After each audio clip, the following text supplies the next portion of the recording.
Welcome to JTV. Just checking in on the local elections, and as you can see on the screen, you can see Nigel Farage's Reform 80, Kemi Badenoch's Conservatives with 37, Labour with Keir Starmer with 11. Is that the Liberal Democrats? I'm not sure. I know that's the Green Party. I'm not sure. I think that's an independent party. That might be Jeremy Corbyn. I'm not sure what Liberal Democrats. So you got just below 1,500 to declare. And let's see what they're saying live with Laura Kuensberg and a Tory minister that's moved over to Reform. Turn out to vote.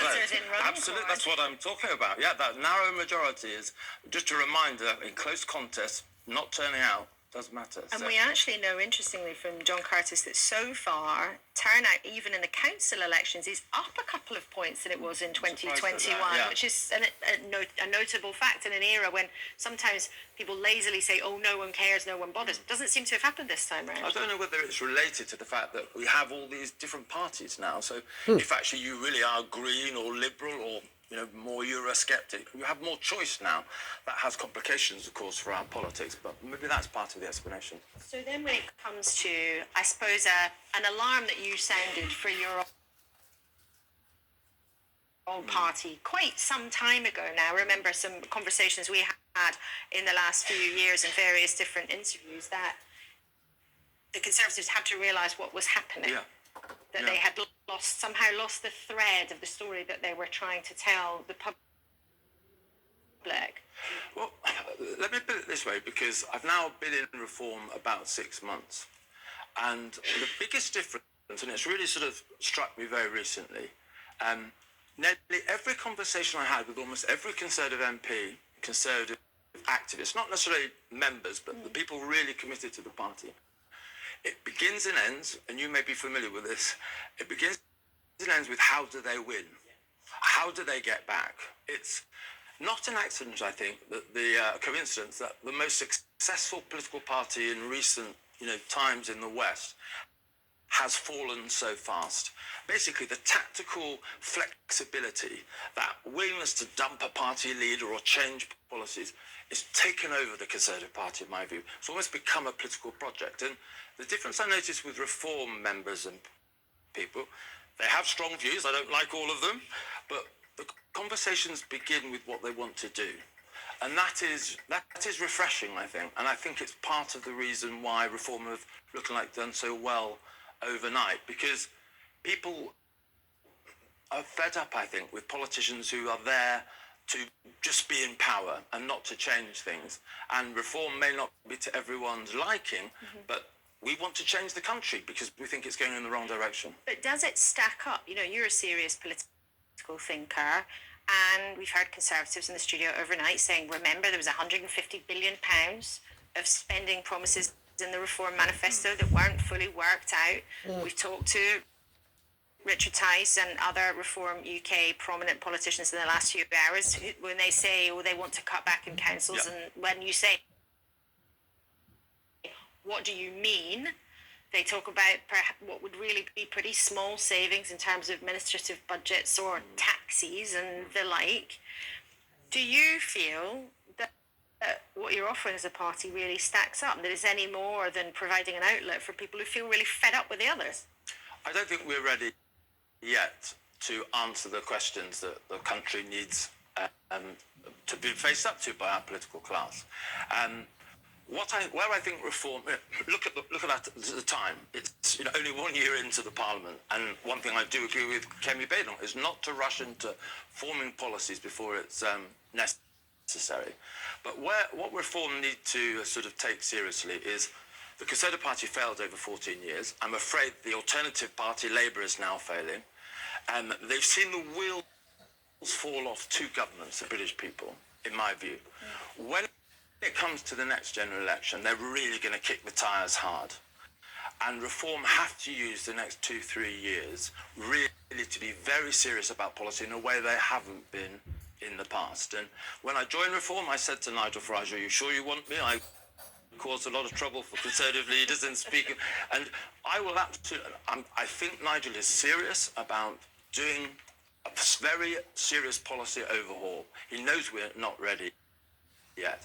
And if I'm in any way unhappy about it, I'll say, because it's too important for another political party to get this wrong. Well, it's good to know that even if you're in another political party, that you'll continue a record of saying what you think, which people don't always do in our political system. Let's bring you the first result from County Durham.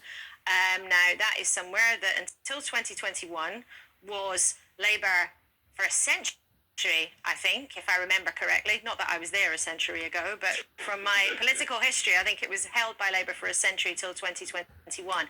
We have the first result of the morning, which is the first ward in Durham, Pittington and Sherburn. And let's just show you what's happened there while it's been counting. So far, Reform have taken that seat. Labour has dropped one. Let's look at the share in that beginning of this picture that we'll see through the day in County Durham. Reform on 36%, well ahead of Labour in 25%. But the Lib Dems there on 31%. Now, to give you a bit of context, the administration in Durham has been run at this point. No one party was in overall control, and it's been run by a mixture of independents, Conservatives and Lib Dems. So people are used to seeing Lib Dems as part of their council authority. So there's a bit of that complexity there. But the vote share between Reform and Labour is something very notable to see. It was suggested to me this morning, Vicky, by a Labour veteran. I might not forgive me for describing them as a veteran, but a Labour veteran saying, look at what happened, look at what's going to happen in Durham. This may be seismic.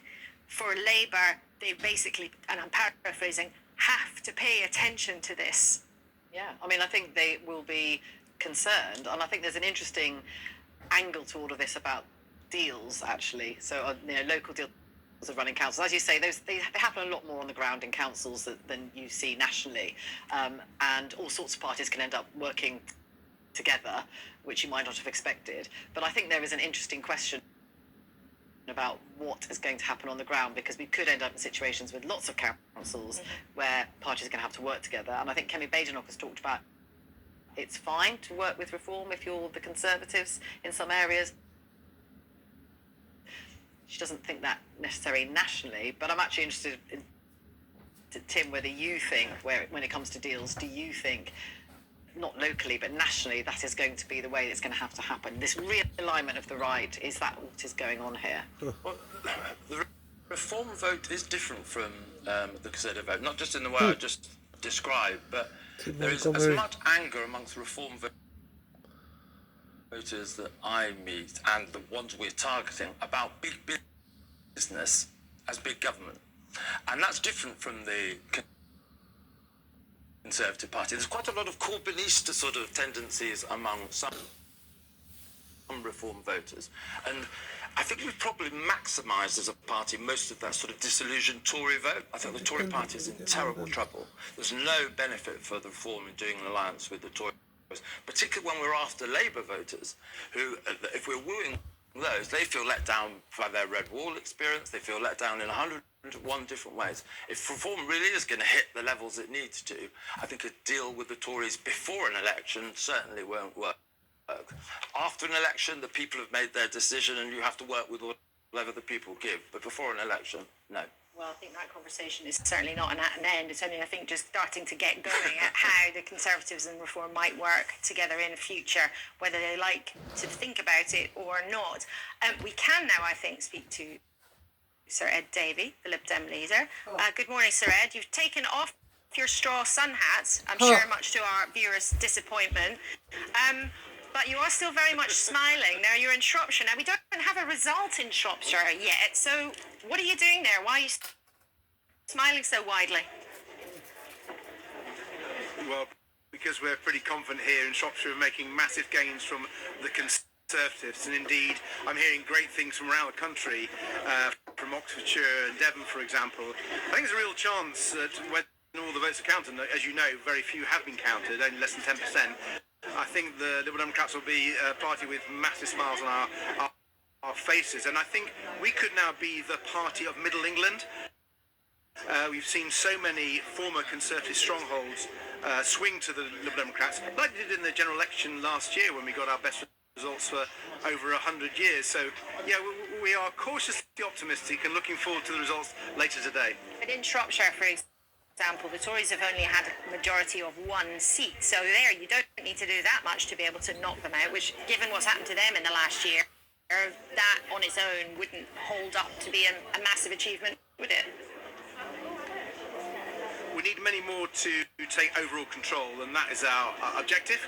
It's quite a tough objective, actually, but I think we could do it. And across the country, I think we can make a lot of gains. You know, people have been really upset by the Conservatives, both at the national level, as you saw last year, and at local level. They've been deeply disappointed by Labour, and we're seeing people coming from both Labour and Conservative to get behind the Liberal Democrat candidate, and when they do, I think that they see Liberal Democrats working in their community, listening hard to people, and getting things done.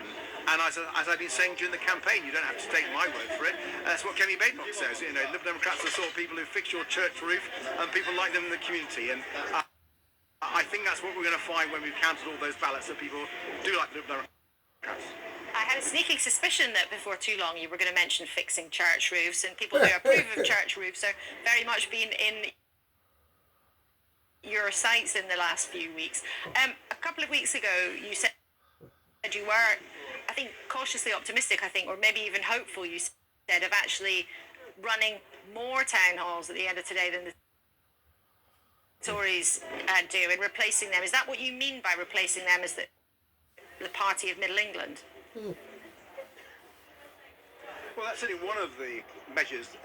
If we can manage that quite tough target of running more councils than the Conservatives by the end of all the votes being counted, that will be some progress for the Liberal Democrats. But actually, it's more than that. It's deeper than that. It's about the people who have traditionally voted Conservative, who thought that they represented their values and realised that they no longer do. That, you know, when you care about the rule of law, when you care about working with our opponents, standing up for the national interest, when the threat is coming from Trump or elsewhere, it's the Liberal Democrats who are doing that the best. You know, you and I have talked, Laura, about things like social care in the past.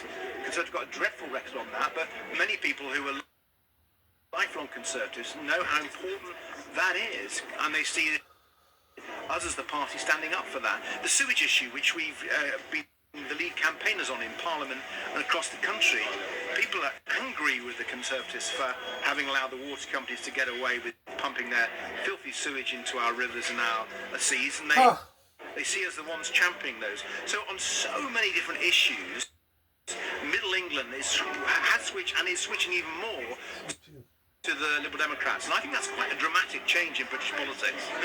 But why do you think that you are not profiting, or don't seem to be profiting at this stage, in anything like the same kind of scale as Reform UK? You know, in other years when there's been a government that's having a hard time, it's been the Lib Dems who've been the ones to go into a by-election in almost any part of the country and be able to campaign hard and scoop up. Or if we look at the West of England mayor result, for example, you ended up in 5th place in a part of the country where you do have deep roots. Well, listen, less than 10% of the votes have been counted, Laura. I think we can agree on that. When we look at the West Country, I'm very confident we're going to do well in places like Gloucestershire, Wiltshire, Devon and Cornwall. So let's wait. I've got a scoop for you, actually. We've been selling, or actually giving away ice creams here in Shrewsbury. They're really, really good, and I wish I could give you this. What I will tell you, though, is the Conservative support is melting away, and we're enjoying the sun. Are you going to put that on TikTok later, Sir Ed? I suspect that you might, but I am always in the market for scoops. Sure. Boom, boom. There we go. Sir Ed Davey, thank you very much indeed for joining us on what looks like a gloriously sunny Shrewsbury, and we will look with interest to see how the results develop throughout the day. But you look like you're already having a reason to tuck in. I think we should say on those pictures, should we watch him have the whole ice cream? Could be a bacon sandwich, Ed Miliband moment if we say like that. Sarah, thank you very much indeed. I think he's done many things on camera, but actually eating an ice cream cone might be pushing it even for Sarah Davey. Vic Young, when you listen to the Lib Dems, there was huge amounts of speculation before this election, lots of learned commentary, and a lot of expectation that we might be looking at what a new kind of five-party politics. It might though be a kind of new three-party politics between Reform, Labour and the Tories, and then the Lib Dems and the Greens maybe sort of fall off the end. Yeah, I mean, it's difficult to know with the results not quite there yet, but I think what we're seeing, and this is why it's bad news for the Conservatives, is the classic pincer movement, where you've got they're shedding votes to Reform in some places, and then the Liberal Democrats are still, and I think they will end up still doing well in quite a lot of those other areas. That the mayoral contest didn't go for them, but there will be lots of other places where they are very much eroding that Tory vote, and that's the dilemma, isn't it, for the Conservatives? You've got these different types of Tories. Of course there are. In all parties there are different types of voters, but if they end up that they are shedding some to Reform and then others to the Liberal Democrats, and you've heard Sir Ed over the last few weeks being very critical of Donald Trump, really trying to carve out that message and be the voice of that, which others don't feel they can do. I mean, Keir Starmer, he's the Prime Minister, it's a different position, isn't it? But the Tories certainly have been doing that. They feel, the Liberal Democrats, they are carving out a distinctive message, which is appealing to a lot of people who in the past might have voted for the Conservatives and who would find that Reform was a big turn-off for them, and that's where they are making those gains. So I think that's why this is very problematic for the Conservatives, and in terms of their future direction and their policies and what they do, it makes it quite difficult. In a sense, Tim Montgomery, is this, I suppose, the new Brexit? What to do about Reform? Do you tack closer to them, talk about doing deals, or do you go back to a more sort of Cameron-ish or early Boris Johnson, sort of pro the environment, pro that kind of conservatism? And they don't know.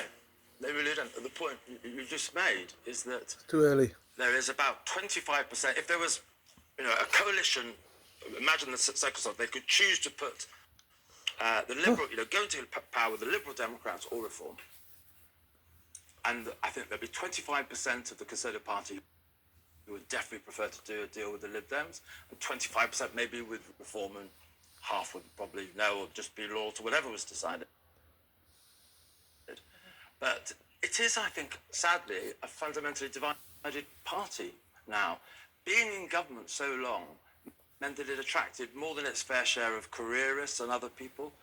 I think there were too many local councillors chosen in recent times who weren't really developed in their politics. They chose diversity of gender and ethnicity rather than making sure they were fully committed to the Conservative Party. And I'm afraid the stock now, the leadership of the Conservative Party, is basically a political enterprise, and it's not got a coherent philosophy. And I think it's going to be incredibly difficult to fix. And what about Kemi Badenoch as the leader? I mean, I know you were very outspoken about Rishi Sunak. You were one of the people early on, when you were still a Conservative, who basically, smashed the glass and said, this ain't going to work. You'd be better off making a change. Do you think, with all your years of experience and knowledge of the Conservative Party and Conservative voters, do you think that Kemi Badenoch might be the person to be able to put it back round? I don't think she's a great leader, but I really don't think she is the problem. But one question I think she really does need to answer, and I still don't think the Conservative Party has answered it. Imagine if you had bought a car and then the wheels had fallen off. Every time you complained about something and you spoke to a different, person on the end of the phone, everything that was promised you that went in the other direction. The Conservative Party still hasn't really told us, as a country, why the period of recent Conservative government that began in 2010 and ended last year was so much poorer and weaker than the periods of Thatcher and Major. And if they can't answer that question, if they can't say why it went so wrong, and I haven't heard them really try to answer that question credibly, why would you buy a car from someone who couldn't explain why it went wrong? Why would you buy a political project from them. So time, of course, will help. Time always helps. But the difference for the Conservative Party now, of course, is that compared to, say, the Thatcher years, reform exists. Mrs. Thatcher could take her time because the right was united. And actually, it took a long time. If you think about the John Major's defeat, I mean, how many leaders? You know, you had William Hague, you had Ian Duncan Smith, you had Michael Howard before you got David Cameron. So yes, I think there are some Conservatives who think that time will do it. You wait for Labour to do things wrong, and you know, as we can see, their popularity has risen a bit.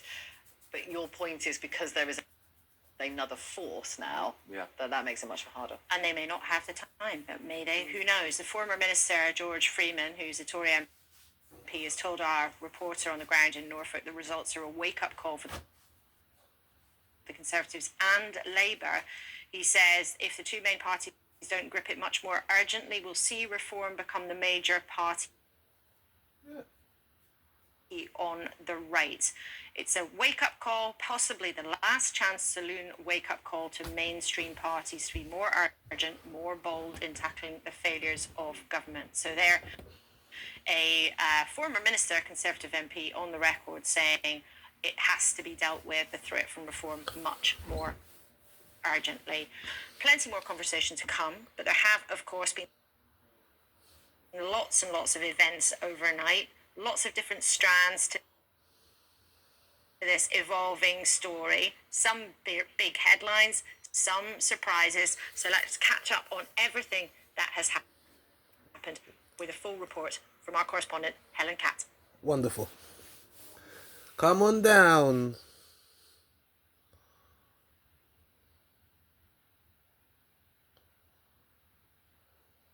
Corn and Helsby constituency.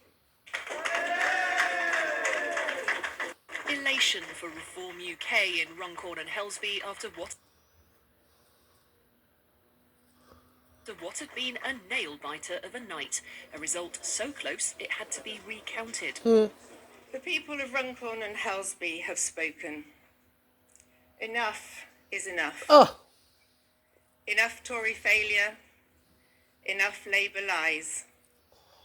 And I want to thank every one of you who were brave enough to put a cross against my name on the ballot paper. Just 6 votes handed Reform this formerly safe Labour parliamentary seat and a massive political boost. It's the closest by-election since the war, and I think one of the most dramatic, but I sense also one of the most significant. I said after I won in Clacton in the last general election, I said we've dealt with the Tories, we're now coming for the Labour Party. Boy, we are. But Reform is still also inflicting more pain on the Tories. In Greater Lincolnshire, a former Conservative MP beat her old party by 40,000 votes to become the area's first mayor. Now that Reform is in a place of power, we can help start rebuilding Britain. Jenkins. Inch by inch, Reform will reset Britain to its glorious past. The Conservatives are expecting more bad news when many of the county council results come later today. We were steeling ourselves for a tough night because the cycle of these elections, the last time most of these were held was 2021, when we were on a real high. So we knew that this set of elections would be difficult, and overnight, unfortunately, it does look like we have lost Conservative councillors. The Liberal Democrats are expecting to scoop up council seats from the Tories in the south of England. Most of the councils they've targeted have only started counting this morning. In places like, Devon and Shropshire and Oxfordshire, there are also other places like Stratford and Tunbridge Wells, where we won the constituencies in the general election last year, and where we hope to make some progress in those two places as well. So we're looking forward to seeing the results come in. But for us, good things come to those who wait, and we will be waiting for the results later in the day. For Labour, there's been relief as it held on to mayors in North Tyneside and Doncaster. Reform ran them close in both, though. And in Doncaster, the winner had a message for her party's leadership. I think the results here tonight will demonstrate that they need to be listening to the man, woman and businesses on the street and actually deliver for the people, with the people. Senior Labour figures insist they are on the right track. We were elected last July on a mandate of change, and we know that people are impatient for that change. We are too. It doesn't happen overnight, but we've started to take the steps to fix things. Labour also retained the West of England mayoralty. The Greens, who had some hopes here, came in third. Of course, we would have liked to have won that election. What we did see was a strong Green vote, well, across the area, over 40,000 Green votes, but particularly a strong vote in Bristol, building on the great success we had in Bristol at the general election. I'm confident that that is a contest we can win in the future, next time around. The story of the night has undoubtedly belonged to Reform, who've established themselves as challenging both the Conservatives and Labour. But with most of the council results yet to come, there may still be more for this set of elections to tell us. Helen Catt, BBC News.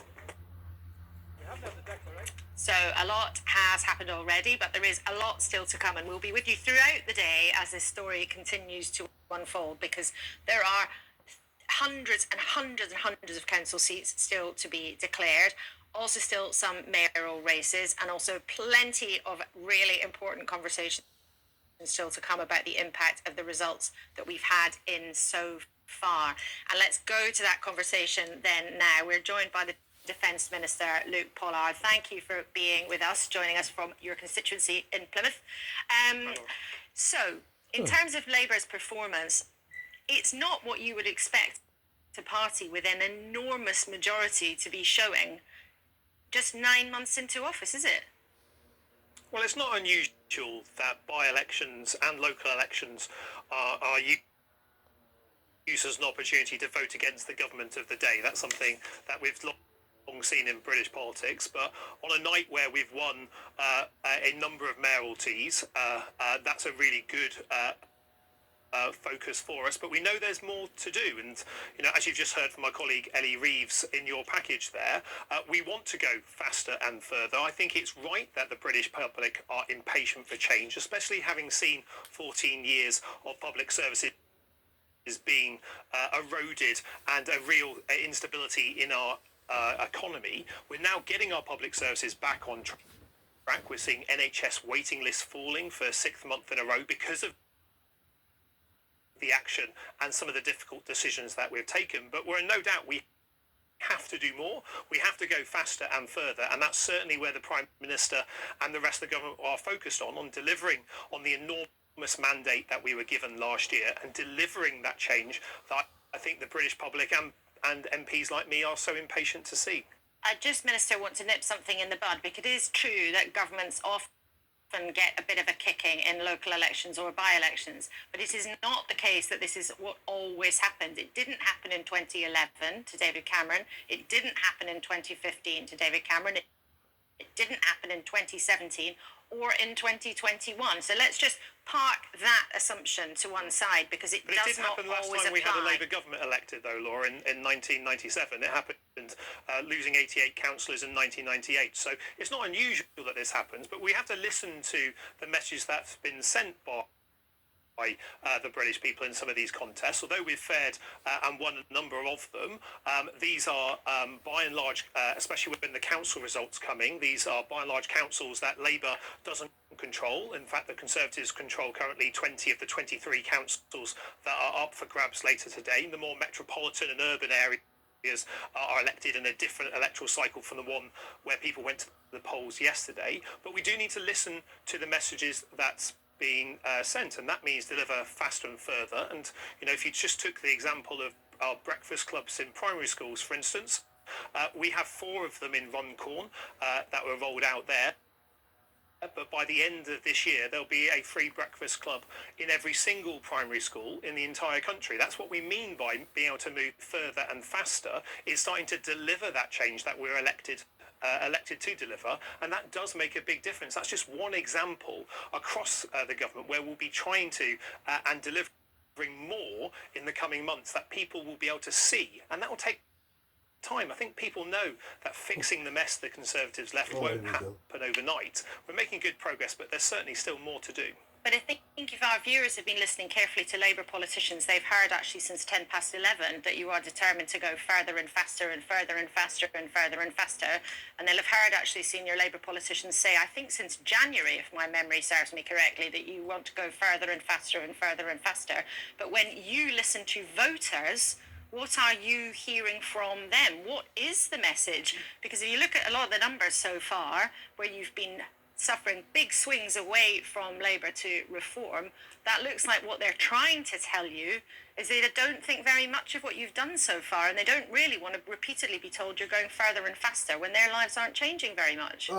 Well, I think further and faster is delivering that change. It's about hiring more GPs so people can see their GP better. We've exceeded the GP hiring target. It's about making sure people have more money in their pocket, which is the reason why the minimum wage has gone up by £1,400 a year. But my question to you, Minister, is what do you think voters are saying? Because you've said you will listen to what the message is from voters. What do you think that message actually is? Well, I think there's an impatience that people want to see more change, and that is different from every single door that you knock on. Some will want to see more houses built so their kids can get a place of their own. Others will want to be able to get a hospital appointment faster and not be on a waiting list. It's precisely in each and every one of those areas that we do need to deliver more. We've made good progress so far, stabilising our public services, especially dealing with the incredible mess that was left by the Conservatives. That involved some difficult decisions, and we know that difficult decisions are not always popular ones, but they were the right ones to take to stabilise our economy so we could invest the money in those priorities, the NHS in particular. You know, I represent a patch where we've seen waiting lists at record highs. That's the same in every single part of the country, and that's why the £20 billion extra that the Chancellor was able to allocate to the NHS to bring down waiting lists, to build the hospital extensions that were left unfunded by the Conservatives, that does make a difference, but that does take time, and that is what we will be delivering in the months and years ahead. What you've also delivered to people, which you didn't tell them about in your manifesto, is taking away the majority of pensioners' winter fuel allowance. We know from focus groups, we know from polling, we know from plenty of conversations off the record with many of your colleagues, as well as those who've put their head above the parapet, that that is something many people in the Labour Party believe really cost you a lot of trust and caused a lot of disappointment with many people who voted for you in July. Do you acknowledge, as the Doncaster newly re-elected mayor told us in the early hours of this morning, that has been damaging for the Labour Party? Before you tell us it was the right thing to do and it was a difficult decision, that's not the question I'm asking. Do you acknowledge that that decision did damage to Labour's reputation? Well, we know we had to make decisions that would be unpopular because that was I'm sorry, Laura, it was the right thing to do, so I will be able to say that. We know that when we became the government, were elected with that mandate, the first thing I was confronted as a new minister is those massive in-year spending deficits left by the Conservatives. They didn't tell the public about the mess that they left in those in-year budgets. They didn't tell Parliament. They didn't tell the Office of Budget Responsibility. That meant we were confronted with problems that needed immediate solutions. Now, that's why we had to take those decisions. But because we did take those decisions earlier, and yes, some of those will have consequences in terms of popularity, they were still the right things to do.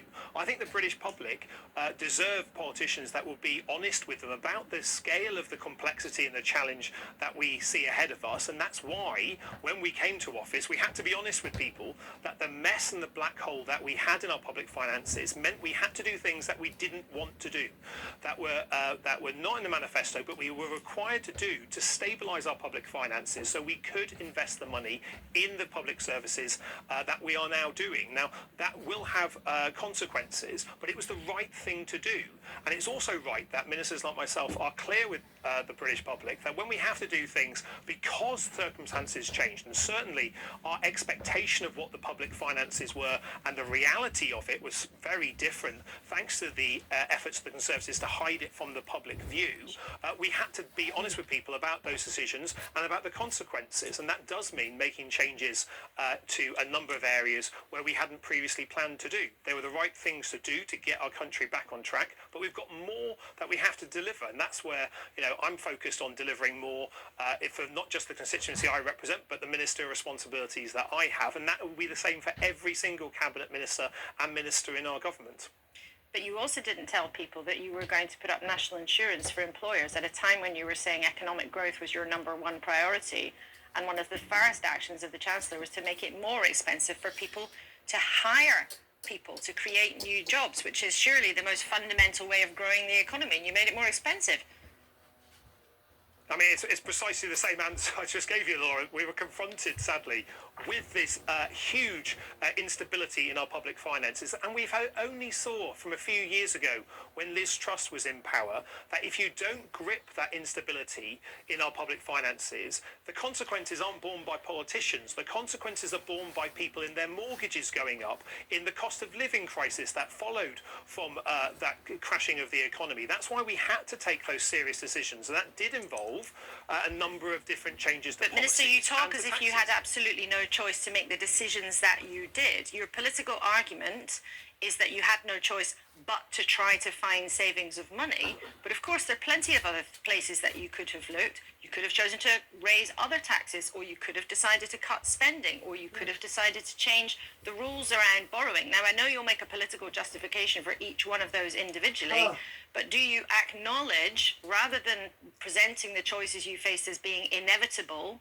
that they were not inevitable? They were decisions made by this government that you've admitted in the last few minutes have had consequences of making you, in some pockets of the country, unpopular. Well, I think that's a position that we've been saying since we were confronted by the state of public finances law. I don't think it's breaking news. I think we do. We made decisions to stabilise our public finances, to create the space within the budget to invest in those public services. But we were also clear in the general election that we wouldn't be putting up income tax, VAT, corporation tax, or the type of national insurance that people pay on their wage packets. So that meant that the opportunity to put up taxes, if that's what you were suggesting on those, were not there because we promised we would not do that. Now, we've had to make those difficult decisions. We're seeing the benefits of those difficult decisions in more economic stability, in interest rates being able to be brought down, which is a boost for homeowners, in the increases in minimum wage, in our policy to protect the triple lock, something that Reform and the Conservatives certainly are not very clear in their support of, that will give pensioners up to £1,900 extra over the course of this Parliament. So there have been real progress made. But look, I'm in no doubt we have to do more to be able to deliver it, and we're only 9-10 months into this project. This is a serious project to turn around our country, to get it back on track. It can't be done overnight, but that's why it's so important that we make those decisions early to deliver the improvements that we need, that will take time to build the homes, to repair our public services, especially the leaky roofs in our schools, the crumbling hospitals that we've inherited from the Conservatives. That can't be done overnight, but the investment we're making is already starting to deliver progress. But of course, there's more that we have to do. You are doing an impressive job on probably no sleep of almost relentlessly sticking to the script, as some of your Labour colleagues have done throughout the night. But just before we go briefly, I wonder if you'd be candid about a slightly different question. Are you more worried about losing some of your own base on the left, or are you more worried about Nigel Farage coming for you? Oh, I mean, Labour's at our best when we're a broad church, and that's because the public are a broad church in terms of how, in terms of Labour voters out there. So we both need to deal with the policies of the right, especially the real threat to the NHS that Reform present. But we also have to carry a progressive vote as well that want to see action on climate. So we have to do both. I'm afraid it's a case of and rather than or in that respect. And holding that broad church coalition together is absolutely vital. That's how you win elections from any part of the political spectrum. It's certainly what worked in July last year, and it's something that we will continue to deliver against the manifesto that we're elected on. So hopefully when the next general election comes in 2029, we'll be able to present not only a hopeful, optimistic, bright future for Britain, but the evidence that we're delivering it with more homes, a better NHS, and more opportunity for our young people, delivered because we have made those tough decisions, delivered because we have delivered our manifesto, honoured those pledges that we made back in July 24. Okay, Luke Pollard, thank you very much indeed for your time this morning. Short on sleep, we're always grateful to people for making the time to speak to us and our viewers. I just want to show you, as the Minister was talking about broad churches, where here is a very, very beautiful church on the bottom right of your screen. The count in Cornwall is taking place in all the glory of Truro Cathedral. I hope you can show you the whole picture. Oh no, that's the whole picture of me. There's the whole picture of Truro Cathedral, much preferable. A glorious place to have a political count. Why not? Maybe that should come in. Have counts only in beautiful cathedrals, churches, all sorts of venues. Although there's nothing wrong with the local leisure centre, which is more the normal tone of things. But that is the count for Cornwall County Council, where of course the Lib Dems will be hoping to pick up in their part of the country where they often feel so at home in the southwest of England. So we'll say goodbye to Truro Council for now. I'm sure we'll be back in the cathedral a bit later on in the day. Let's take a bit of a breath. We've been talking about individual political dilemmas, but Risa, let's have an overview of where the results have got to by now and take a bit of a stand back about how everything's going. Absolutely, Laura, because we'll have people, you may be joining us just now. We've been discussing the elections for quite a while now, but this is the state of play as we stand. We've just had one of 23 councils declared, but there are about 1,200 seats still to be declared. We've had about 400 of them, so still many, many more contests to come, the results of many contests to come. And as you can see, Nigel Farage, his party, Reform UK, is leading the pack at the moment with 81 seats, up 81 because they started the night without any of these seats. Conservatives, Kemi Badenoch's party on 37, so they've lost 64. Labour down 14, they're on 12 seats. The Lib Dems, the smiling Sir Ed Davey on 6 seats, up 3, and the Greens no change so far. Let's take a look at some of the councils where there is counting going on. We've had one result overnight, and that is Northumberland here. It's in grey because it means that's in there's no one party that has a majority there. And you can see these symbols, these sort of evenly balanced scales. That's what that means, that it is a hung council, and there'll have to be deals made in terms of who is actually going to run the council. Lots of really fascinating contests going on here now as the votes are being counted. They include in Lincolnshire and in Staffordshire, both of them Conservative controlled councils, but where Reform is putting in a very strong performance on the evidence of the information so far. Other interesting councils, Doncaster is a Labour council, you can see from the rose symbol there. Durham was Labour for 100 years until 2021, which is the last time that these seats were fought. Can Labour take Durham back? We haven't had much in the way of results, but there's one seat in, and that seat has gone from Labour to Reform. Can't read a great deal into it, but that is the evidence that we have so far. So we might be seeing a Reform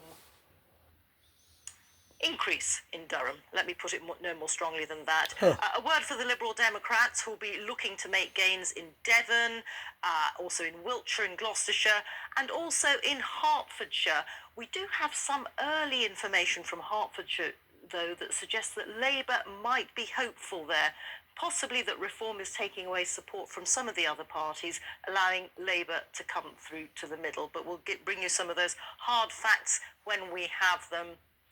Just a reminder that if you want to look up and find out what's going on in your part of the country, please go to the election page on the BBC website. Lots and lots of information there, and that's how you can find us, or also, of course, on the BBC News app, which I'm sure you use a great deal. Laura. Thank you very much indeed, Rita. It's like a Rubik's Cube, isn't it? You turn one thing on one side and it looks completely different on the other side. Let's pick up with some of the themes we were discussing with the Minister, Luke Pollard, then, and speak to Andrew Fisher, who was part of Jeremy Corbyn's team when many Labour activists were very excited about what was on offer. But of course, when it came to general elections in 2019, they ended up getting an absolute thumping. But Andrew, thank you for patiently waiting. We've seen already tonight a bit of concern on the left-hand side of the Labour Party that this is a wake-up call and Keir Starmer needs to change direction. Do you think that will build? I think it already is. I mean, you've seen from the Doncaster mayor, who's certainly not on the left of the party, quite in the centre of the party, who has said, identified 3 policies that have done Labour damage. That's the cut to the winter fuel allowance, the proposed cut to disability benefits, and the hike on employers' national insurance. And I think she's right to raise those things. They obviously are having an effect. I mean, your own correspondent, Henry Zeffman from Runcorn, reported that on every door it was the same story: winter fuel and PIP, the personal independence payments that disabled people get. So I think there is real concern right across the party. And so there should be. These are a bad set of results for Labour that in some ways are masked because they're an even worse set of results so far, and it is early days, for the Conservatives. Do you think, though, Keir Starmer will be of a mind to actually change any kind of tack or change any kind of direction? Because the signals since he's been in number 10 from him and his team are very much, they are aware of a threat from reform. They believe they've got to deal with that. They've always been clear they believe they have to stay close to the centre of politics in order to keep hold of that very wide coalition that they built. Do you think they really will be paying attention to the likes of what you said tonight or from the Doncaster mayor?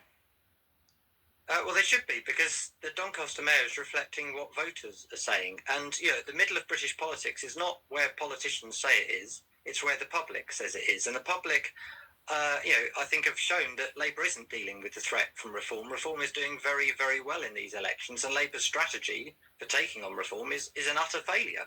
Reform are making huge gains right across the country, and that should worry people in the Labour Party just as is clearly worrying people in the Conservatives as well. But I don't think Labour's got a very obvious strategy for taking on reform, and if they have, it's not working. So I think what they need to do is listen to what people are actually saying on the doorsteps, as reported by your own correspondent, Henry Zeffman, not people like me on the left, as reported by the Doncaster mayor, who's just clung on and won her election as well, we should say. So, successful people like that, and Andy Burnham in Greater Manchester and so on, as well, who are all saying it. The opinion polls are saying it too. Labour's, you said at the moment Labour got a thumping in 2019. They did. We actually polled more votes than in 2024. So it wasn't like Keir Starmer was elected with this huge wave of enthusiasm to begin with. And actually, Labour's down about 10 points in the polls since 2024. Now, they're being propped up slightly by this fragmentation in British politics, which is just splintering, which is, quite exciting, I suppose, for you reporting on it, but quite interesting to watch as well, in that the right of politics split very much between the Conservatives and Reform, but also the Liberal Democrats and the Greens making gains at Labour's expense as well. So it's a really kind of mixed picture, and I think if Labour just focuses on reform, which it clearly isn't tackling, then it's going to fail even more. Andrew Fisher, thank you very much indeed for joining us. I think that's a taste of what might become quite a vigorous conversation inside the Labour Party with these results, potentially meaning some of the private discontent bubbling over a little bit more into public. Thank you very much indeed for joining us. Let's then focus on another really interesting race, which we heard many hours ago. We're now in the daytime. I keep saying tonight. I know it's now today, but tonight we were discussing the fact of the mayoral contest in Hull and East Yorkshire. And the Lib Dems believe it would become a two-horse race between the Lib Dems and Reform, which is not something that you hear every day. Let's talk to our regional political editor in that part of the world. Tim Iredale is there on the outskirts of Hull for us. Tim, how does it look there? Morning, Laura. It's very, very early days here. We're still at the verification process. No actual ballots have been counted. But yeah, it has emerged very much as a two-horse race. I think at the beginning of the campaign, 4 parties could have probably made a case for winning here. Labour have 3 MPs in the city of Hull. The Liberal Democrats run Hull City Council, and the Conservatives run the East Riding of Yorkshire Council. Adding to the mix, of course, Reform UK doing well in the national polls. It could have gone 4 ways at one point. I think it has narrowed down, possibly due to tactical voting in some areas. It's narrowed down to a race between the Liberal Democrat candidate, who is the leader of Hull City Council, Mike Ross, and Reform UK's candidate, who is Luke Campbell, Olympic boxing champion at London 2012, someone until now with no previous political experience. And if you were asking me who is looking more optimistic here, I would say at this stage it is the Reform UK camp. It's interesting. Richard Tice, the deputy leader, Tim, was with us a long time ago now, in the context of this programme, and he said with great confidence he thought that Luke Campbell would be on top of the podium when it came to the actual results there. Does it feel that solid to you, or is it just a sense that they're a bit more cheery? I think you only have to look, Laura, at Reform UK's other results in the north of England yesterday into this morning. Obviously the big by-election win in Runcorn, the fact that they won the mayoralty in Greater Lincolnshire. Dame Andrea Jenkins, a former Conservative MP turned reformer, won there by a huge margin, and other results they're picking up right across the north of England. And I would say that the wind certainly is blowing in Reform UK's favour here. And very interesting, Tim, because Lincolnshire and the northeast coast of England has long been a stronghold of Euroscepticism. UKIP and the Brexit Party did very well in that part of the world.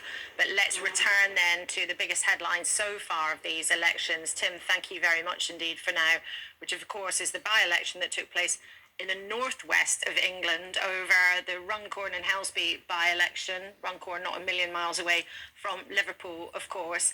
And that result, as close as any by-election has ever been, the closest in history, won by Nigel Farage's party by just 6 votes.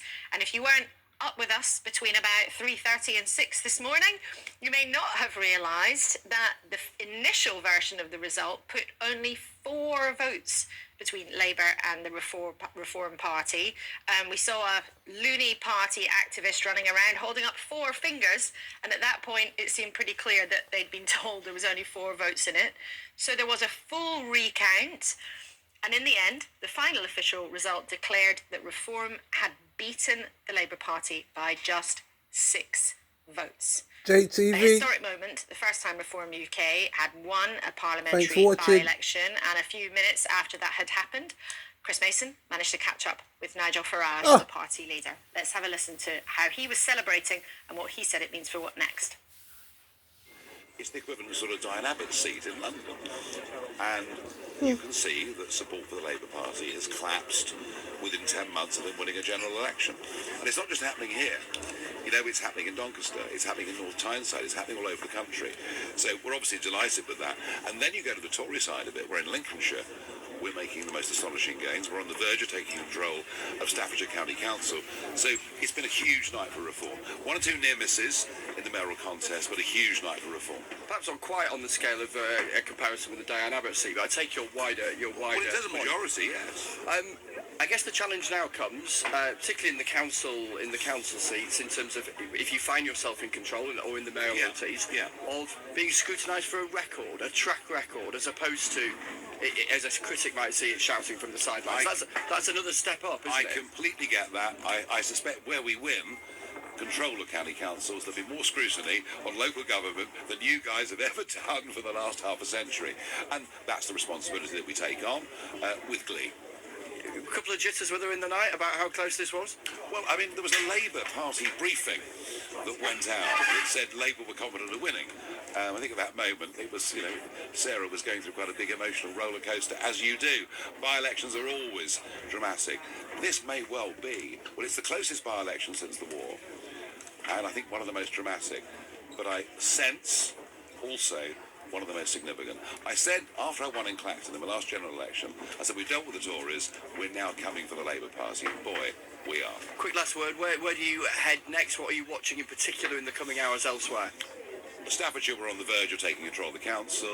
The one I'm really looking towards is County Durham, somewhere that the Labour are controlled for 100 years until 2021. I fancy our chances in County Durham. Well, we'll see what happens in County Durham by the end of the day. We've already been watching that closely. Tim Montgomery, just before we hand back to our colleagues on the news channel for the latest other headlines, what other headlines could there be apart from talking about elections? You will have got to know Nigel Farage in a way, having gone from the Conservatives to becoming quite a prominent Reform activist. He will say near microphones that he believes that he could really be on his way to number 10. Is that credible? It's possible. It really is possible, partly because of his energy, his determination. He probably was the most successful centre-right, populist right-wing leader in Europe even before he joined and led Reform. Because he pushed a referendum that wouldn't have happened otherwise. Absolutely. And a lot of populist parties implode, they never get anywhere. He managed it with great skill. He could have walked away from politics. And every day, we know about the milkshake attacks on him. Mm-hmm. We've seen 2 MPs die in recent times in our country. Every day, I don't think I could cope with it. He goes out with a lot of security and anything could happen to him at any moment. I'm privileged to get to know him, and I just wish he's actually very contemplative at times. He will sometimes, quite often, call to me. Contemplative, you said, so thoughtful, yeah. So he will say, "Was that the right thing to do? Was that tweet? Did I get the balance right?" And I just wish we would see a little bit more of that in public, actually, because there is a lot of attack on him and Reform, and I understand that. And he's very defensive and very on message in his interviews, and it's working.